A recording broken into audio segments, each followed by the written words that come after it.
In the 1980s, few voices were as instantly recognizable or as commercially dominant as Annie Lennox's.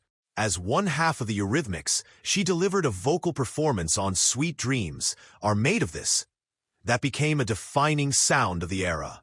Her haunting tone, sharp phrasing, and unique presentation didn't just fit into the landscape of 80s pop music. They shaped it. She became the voice of synthesizer-driven anthems that blurred the line between pop, new wave, and electronic experimentation. Yet while her sound helped define an entire generation, it came with consequences that few recognized at the time. The Eurythmics were not born out of industry design, but out of collapse. Annie Lennox and Dave Stewart formed the group in 1980 after their previous band, The Tourists, disbanded. At the time, they were financially strained and unsure of their next move. Then came Sweet Dreams, recorded in a makeshift studio with minimal resources. What should have been a desperate effort became a global breakthrough. The song climbed to the top of the charts in multiple countries, including the United States. It introduced the world to a new sonic aesthetic, icy, minimal, darkly catchy, and a visual presentation equally striking. Lennox's voice was central to this appeal. It didn't conform to the usual expectations of a female pop star. It was androgynous, controlled, capable of great power and restraint. Songs like Here Comes the Rain Again, There Must Be an Angel, Playing With My Heart, and Would I Lie to You?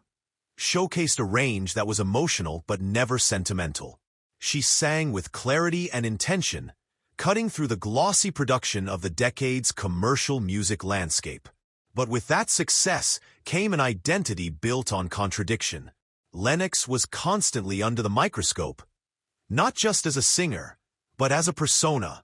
She rejected conventional femininity and embraced a theatrical image that invited scrutiny and speculation.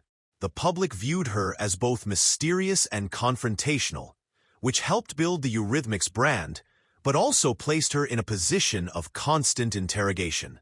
As her fame grew, so did the pressures of expectation. The music industry in the 80s was not built to sustain long-term creative freedom for artists who defied norms. Lennox, by virtue of her voice and image, became a symbol, and symbols are rarely allowed to change. The more she pushed boundaries, the more she was boxed into the role of iconoclast. When she eventually moved into a solo career in the early 1990s with the album Diva, she did so deliberately, choosing artistic control over commercial replication. The album was a success, but it marked a shift. She was no longer the voice of a movement. She was an individual artist, working under a new set of rules. The cost of defining a decade is that you are forever associated with it. For Lennox, the 1980s are both a triumph and a cage. Her voice is still referenced when describing the sound of that time. Her image is still used in retrospectives and tributes. But this legacy can overshadow her broader contributions as a composer, humanitarian, and advocate. Decades later, her artistry remains intact, but the expectations forged in her peak years persist. The voice that defined a decade did so because it carried more than melody. It carried disruption. It carried reinvention. It challenged listeners to reconsider the sound and look of pop music. But the price was constant categorization and limited public understanding of the person behind it. The music industry rewards recognizability, but not complexity. Annie Lennox succeeded not because she conformed, but because she didn't. That distinction set her apart in the 1980s and kept her relevant long after. Yet in defining the sound of an era, she also became its artifact, remembered for a set of qualities that only tell part of the story.